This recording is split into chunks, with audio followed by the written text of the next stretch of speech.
के जन्मदिन को बीजेपी ने बनाया खास। विपक्ष ने साधा निशाना। दिल्ली में अकाली दल के प्रदर्शन से पीएम मोदी के जन्मदिन पर दिखा जंग। पीएम के जन्मदिन पर बिहार को मिली बड़ी सौगात। सीएम नीतीश ने शुरू किया टीकाकरण का महाअभियान। 70 ऑक्सीजन जनरेशन प्लांट का भी उद्घाटन। बिहार में अपराधियों को नहीं है कानून का डर। खुलेआम अधिकारी को दी जान से मारने की धमकी। शिक्षक से मांगी लाखों की रंगदारी। भाई बहनों के स्नेह का प्रतीक कर्म पर्व की दिखी धूम। पर्व को लेकर सीएम हेमंत सोरेन ने दी प्रदेशवासियों को बधाई। एससीओ की बैठक में पीएम मोदी ने आतंकवाद पर दिया कड़ा संदेश। अफगानिस्तान के हालातों पर दिया स्पष्ट बयान। पाक सुने संदेश। नमस्कार, आप देख रहे हैं डीटीवी भारत और आपके साथ मैं शर्मिला चौहान। खबरों की शुरुआत करेंगे। प्रधानमंत्री नरेंद्र मोदी के 71वें जन्मदिन के मौके पर पूरे देश में जश्न का माहौल दिखा। तो बिहार में भी बीजेपी ने प्रधानमंत्री के जन्मदिन को खास बनाने की पूरी तैयारी कर रखी थी। तो दूसरी तरफ विपक्ष ने पीएम मोदी के जन्मदिन के खास मौके पर हमला बोलते हुए कई बुनियादी सवाल उठाए हैं। जरा ये रिपोर्ट देखिए।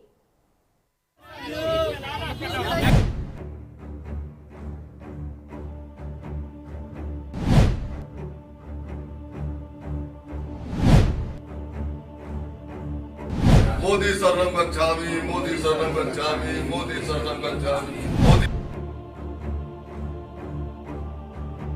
जरूरत पड़ी तो सरहद पार जाकर के आतंक पर हमला भी करना है। राम मंदिर भी 370 की समाप्ति, ये है मोदी जी का संकल्प।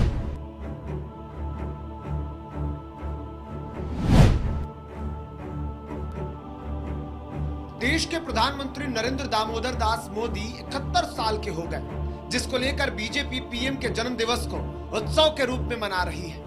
इस कार्यक्रम के बहाने ही सही बीजेपी ने देश में पीएम मोदी की योजनाओं को प्रचार प्रसार के लिए 20 दिनों का समय लिया है, जिसका नाम दिया है सेवा और समर्पण।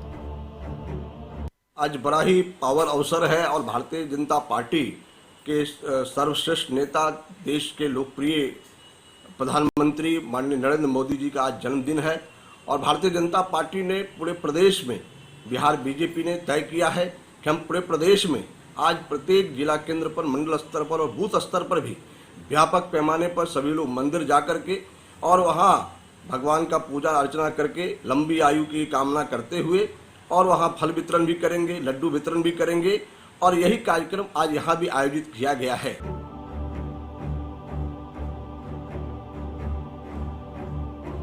इतना ही नहीं, पीएम मोदी के जन्मदिन पर राजधानी पटना के साथ ही सूबे के अलग अलग हिस्सों में कई मनमोहक तस्वीरें दिखी। तो कई जगहों पर पीएम मोदी की दीर्घायु कामना के लिए पूजा अर्चना का भी आयोजन किया गया।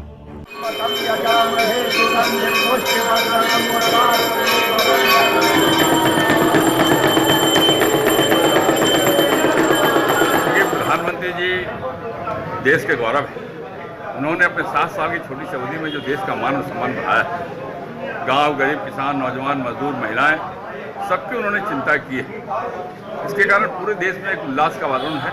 आज उनके जन्म दिवस के अवसर पर पटना सिटी में सभी मंदिरों में उनके दीर्घायु होने की शुभकामना करते हैं।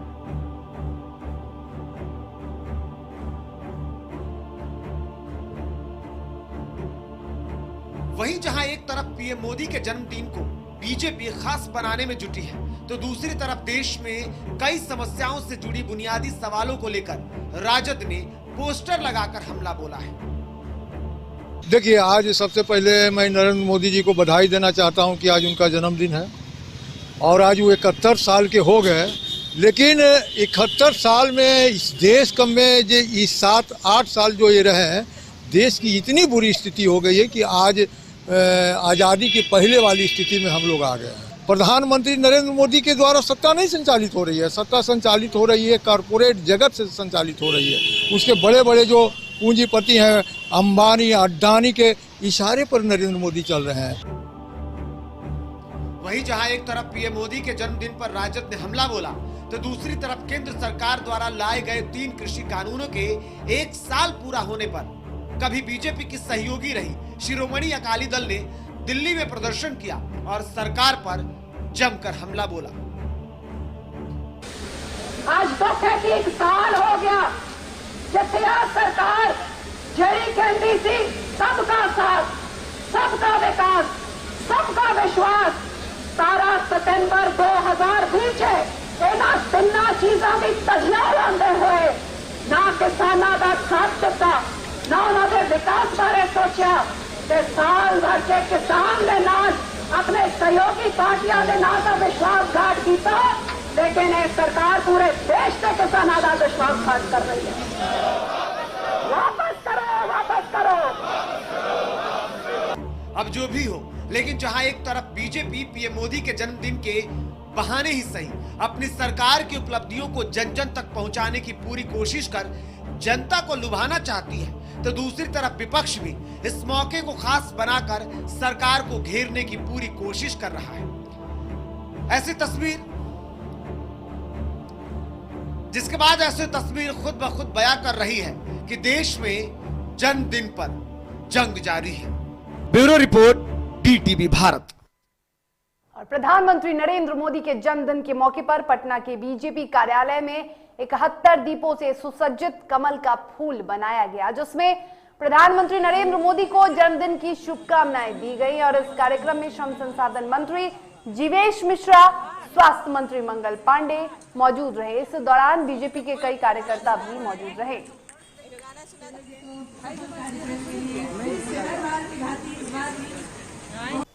विश्व के सर्वमान्य नेता और भारत के यशस्वी प्रधानमंत्री नरेंद्र मोदी जी के 71वें जन्म दिवस के अवसर पर आज पूरे भारतवर्ष के भारतीय जनता पार्टी के वर्कर, कार्यकर्ता एवं आम जन के लोगों ने मिलकर उस पुरुष को, जिनकी आज जयंती है, जन्म दिवस है, उनको बहुत बहुत बधाई और शुभकामना दिया, जिन्होंने भारत माता को विश्व गौरव पर पहुंचाने का काम किया है, जिन्होंने पूरे विश्व में भारत का डंका बजाया है और जिन्होंने आम जन से लेकर गरीबों तक की समस्या को समझने का प्रयास किया है और भारत माता के लिए अपने जीवन को कुर्बान कर दिया है।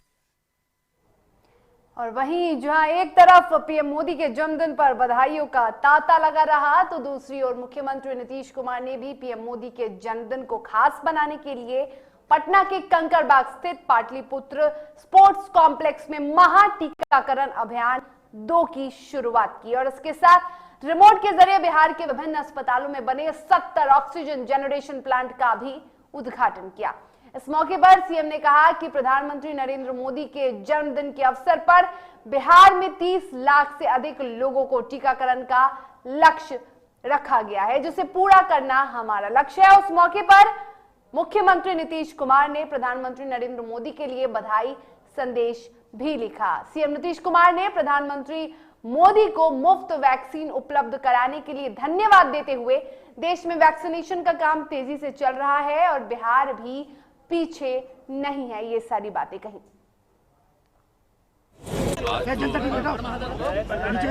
आदरणीय प्रधानमंत्री जी श्री नरेंद्र मोदी जी के जन्म दिवस के अवसर पर ही हम लोगों ने सोच करके कहा कि आज सबसे ज्यादा टीकाकरण कराएंगे और वो काम शुरू हो गया, जो आप लोगों को बता दिया।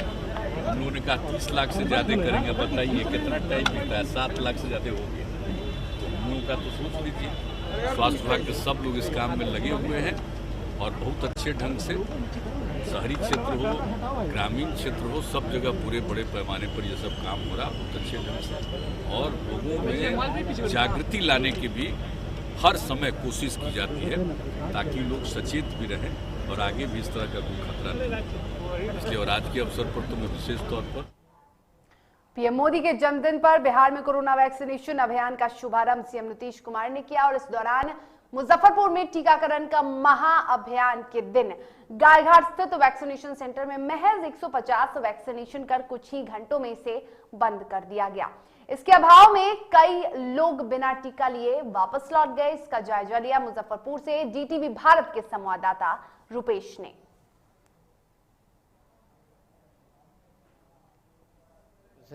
क्या हुआ, वैक्सीन मिल गया? आज 10 दिन से आ रहे, कहाँ मिला है? क्या कह रहा है?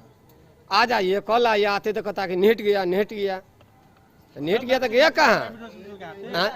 बताइए, लगातार आ रहे हैं, कहाँ गया? प्राइवेट वैक्सीन बतेरे है। बताइए, लगातार दोग रहे हैं। देखिए अभी दरभंगा से बुलाए हैं दोस्त को, लेकिन वैक्सीन नहीं मिला। कहाँ मिला? देखिए चौकीदारों साहब के लेके आए, इसी चलते आज चौकीदार साहब यहाँ के मिलल है।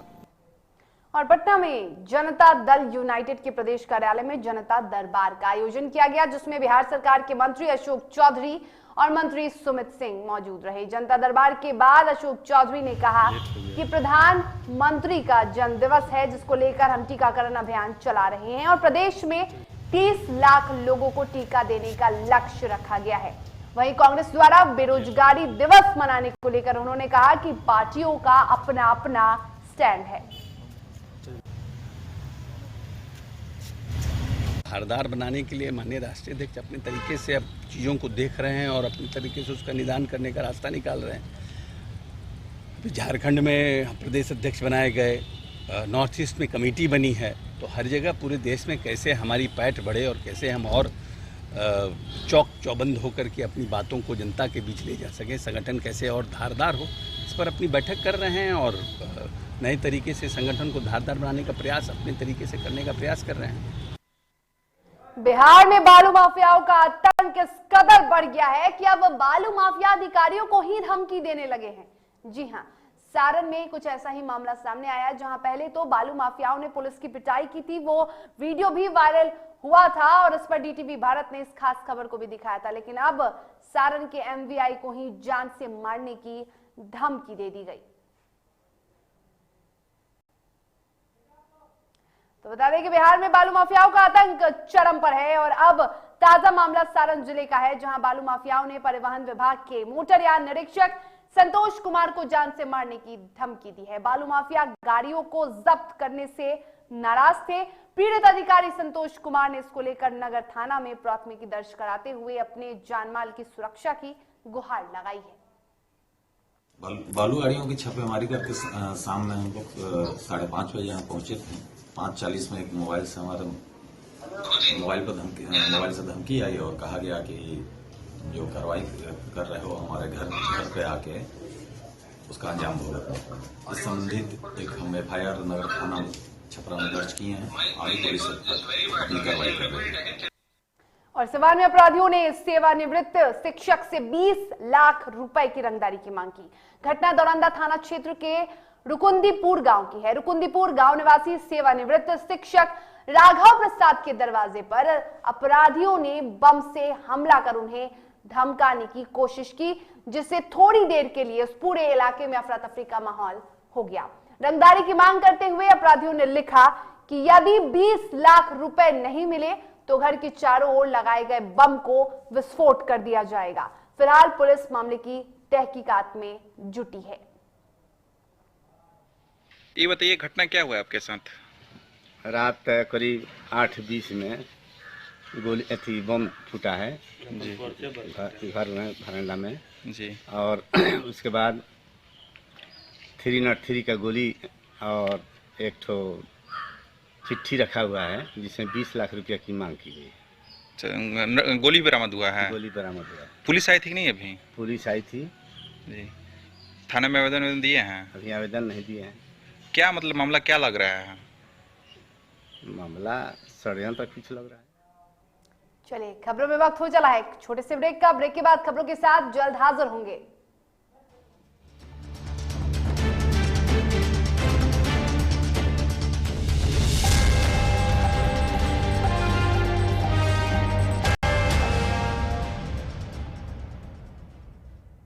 Elite institute. अगर आपके अंदर चाह है तो एलीट आपकी राह है। IIT हो या मेडिकल, आप चाहते हैं अपने आप को उत्कृष्ट दिखाना, आप चाहते हैं खुद को एक IITian के रूप में दिखना या मेडिकल के क्षेत्र में आगे बढ़ना, तो एलीट आपके लिए बहुत बड़ी ताकत के साथ आपके सामने है। आइए, खुलिए, बढ़िए, पहुंचिए। Elite institute. दादी, इतने सारे पापड़ बन गए, क्या करे? कच्चा पापड़, पक्का पापड़, एक्स्ट्रा पापड़, इंस्टा पापड़, कक्कर दादी के छत का पापड़ विद ऑनलाइन प्रेजेंस बन गया धाकड़। फोन पे करके ऑर्डर ही ऑर्डर, सब वाह हो गए इसको खाकर। कच्चा पापड़, पक्का पापड़, चंडीगढ़ टू चेन्नई बढ़िया सापड़। कच्चा पापड़, पक्का पापड़, एक्स्ट्रा पापड़, इंस्टा पापड़। बिजनेस बढ़ाओ इंडिया के फास्टेस्ट 4G के साथ। स्पीड से बढ़ो विद वी गिगानेट। घर चाहिए, मकान चाहिए दुकान या फिर चाहिए जमीन जायदाद, वो भी बिना ब्रोकर, बिना कमीशन के, 100% लीगल। अधिक जानकारी के लिए देखिए हमारा खास कार्यक्रम बिल्डिंग बाजार।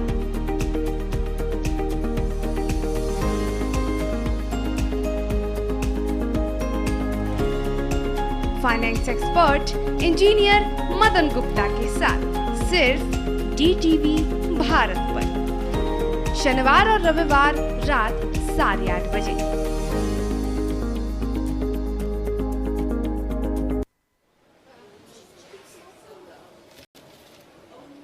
और ये रहा आपका बर्थडे गिफ्ट। पापा, बेटा ये कैसा है?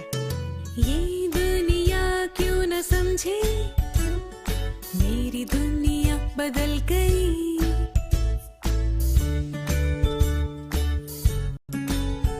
और ये देखो पीहू,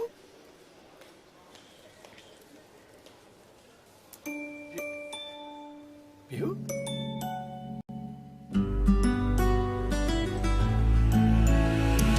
गुड़ियों से खेलने वाली तेरी गुड़िया बड़ी हुई।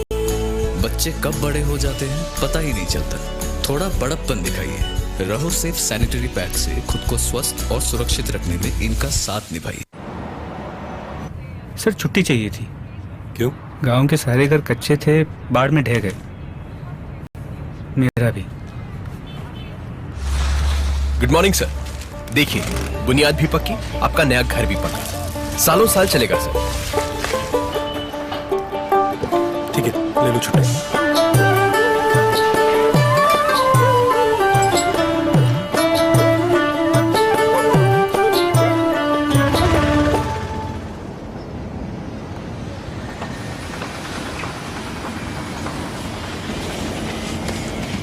लो हो गया घर पक्का, छुट्टी कैंसिल।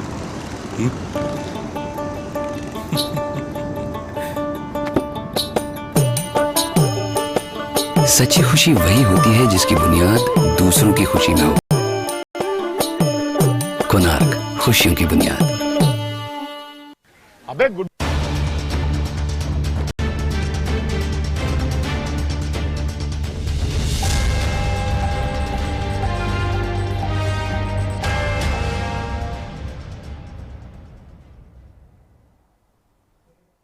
ब्रेक के बाद एक बार फिर से आप सभी का स्वागत है। खबरों में आगे बढ़ेंगे, बात करेंगे रोहतास की, जहां जिले के बिक्रमगंज में पुलिस ने एक युवक को 500 जिंदा कारतूस के साथ गिरफ्तार किया है। पुलिस ने वाहन चेकिंग के दौरान तेंदुनी चौक से गिरफ्तारी की है। बता दें कि रोहतास SP आशीष भारती ने बताया कि पंचायत चुनाव को लेकर पुलिस अवर निरीक्षक संजीव कुमार के द्वारा बिक्रमगंज के तेंदुनी चौक पर वाहन चेकिंग किया जा रहा था और इसी दौरान सासाराम से आरा जाने वाली बस को रोक चेकिंग के दौरान एक युवक के पास से बैग में रखे हुए 315 बोर यानी 8 मिलीमीटर का 300 जिंदा और 32 बोर का 200 जिंदा कारतूस बरामद किया गया। पूर्वक एवं निष्पक्ष रूप से संपन्न कराने हेतु लगातार रोहतास पुलिस के द्वारा अपराध कर्मियों एवं जो अवैध अग्नेयास्त्र हैं उसके विरुद्ध कार्रवाई की जा रही है। इसी क्रम में कल रात्रि में विशेष वाहन चेकिंग अभियान लगाया गया था, जिसके क्रम में बिक्रमगंज थाना के जो गश्ती पार्टी में पुलिस अवर निरीक्षक संजीव कुमार फोर्स के साथ वाहन चेकिंग कर रहे थे और तेंदुनी चौक के पास एक बस जो कि सासाराम से पटना की तरफ जा रही थी उसमें से उतर करके एक व्यक्ति भागने लगा, जिसका नाम है जिसने अपना नाम बताया है मोहम्मद मुश्ताक आलम, जो कि अपने आप को पटना बख्तियारपुर का रहने वाला बताया। और मुंगेर में तारापुर पुलिस ने गुप्त सूचना के आधार पर बस स्टैंड में छापेमारी की, जहां से एक गांजा तस्कर को गिरफ्तार किया गया। गिरफ्तार तस्कर की पहचान असरगंज के सजुआ गांव निवासी गौतम कुमार के रूप में हुई है। उसके पास से 1 किलो गांजा, और 1500 नगद रुपए भी बरामद किए गए हैं। पुलिस पूछताछ में बताया कि वो भागलपुर जिले से गांजा लेकर इस इलाके में सप्लाई करता था। थाना द्वारा स्वीकृत कार्रवाई में बस स्टैंड से गौतम कुमार को एक मोटरसाइकिल के साथ पकड़ा गया। गौतम कुमार ने अपनी मोटरसाइकिल के डिक्की में गांजा होने की बात स्वीकारी। तत्पश्चात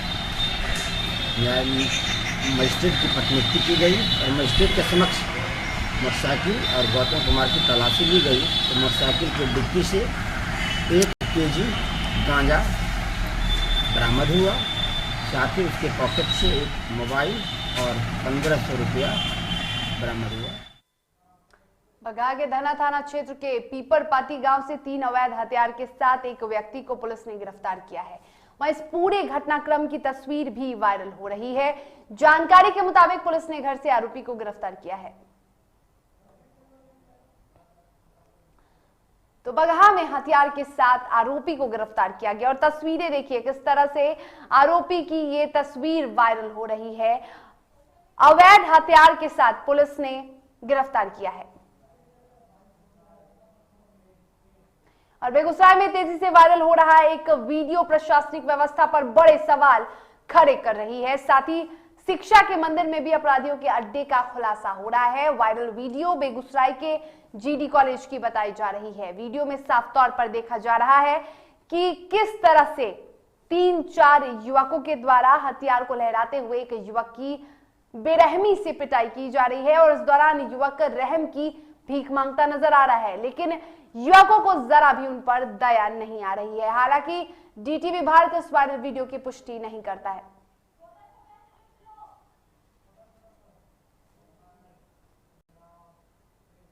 पंचायत चुनाव में वार्ड सदस्य के लिए नामांकन कराने पहुंचे प्रत्याशी को पुलिस ने गिरफ्तार किया। बताया जा रहा है कि शराब तस्करी के मामले में पिछले 1 साल से फरार था तस्कर।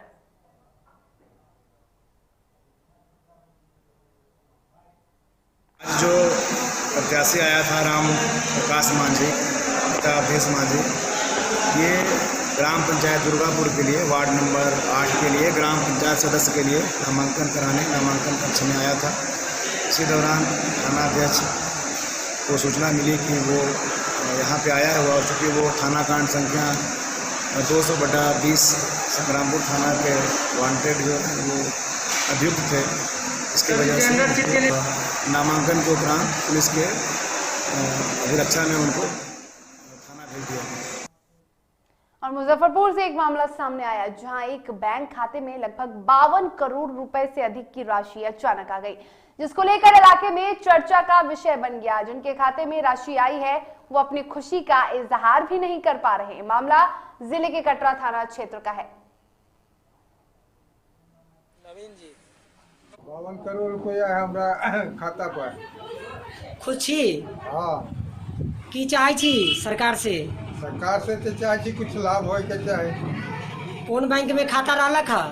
ग्रामीण बैंक आया है और संभवतः इतना राशि आने पर बैंक द्वारा उनका खाता फ्रीज कर दिया गया होगा, लेकिन हमारे द्वारा भी कल सुबह इस मामले का जांच करके और जिस बैंक में उनका अकाउंट होगा उस बैंक को उसका सूचना दिया जाएगा।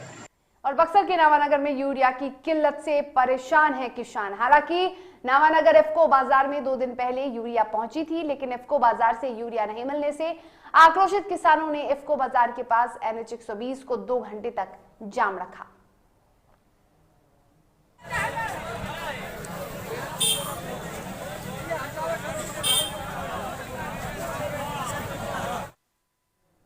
समस्तीपुर के जूट मिल परिसर में विश्वकर्मा पूजा का आयोजन किया गया और इस अवसर पर मेले का भी आयोजन किया गया। लोग पूजा के साथ साथ घूमने के लिए घरों से बाहर निकले।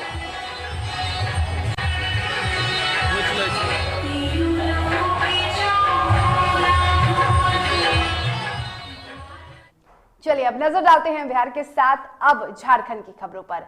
भाई बहन के सद्भाव और स्नेह का पर्व कर्मा पूजा को लेकर झारखंड में धूम है और इस पर्व को प्रकृति का महापर्व माना जाता है, जो आदिवासी समाज के प्रमुख त्योहारों में से एक है। 7 दिनों तक चलने वाले इस पर्व को लेकर हर ओर उत्साह है। वहीं इस पर्व को लेकर झारखंड के राज्यपाल के साथ ही मुख्यमंत्री हेमंत सोरेन ने भी प्रदेशवासियों को बधाई दी। करम पर्व पर जोहार और बहुत बहुत शुभकामना। सदियों से चली आ रही झारखंड की परंपरा, संस्कृति, यहाँ के जल जंगल जमीन से जुड़े रिश्तों को अटूट बंधन में बांधने वाला करम पर्व आज पूरे देश में हर्षोल्लास से हम मना रहे हैं। सरायकेला जिले के गम्हरिया प्रखंड में एक अनोखा मामला सामने आया है, जहां संवेदक ने सड़क का काम पूरा किए बिना ही उसके कार्यों की उपलब्धि लिख दी। इसको लेकर ग्रामीण भड़क गए। ग्रामीणों के विरोध को देखते हुए मुंशी शैलेश सिंह ने अंधेरे का लाभ उठाकर वहां से फरार होना ही सही समझा। मौके पर पुलिस ने पूरे मामले की जांच शुरू कर दी है।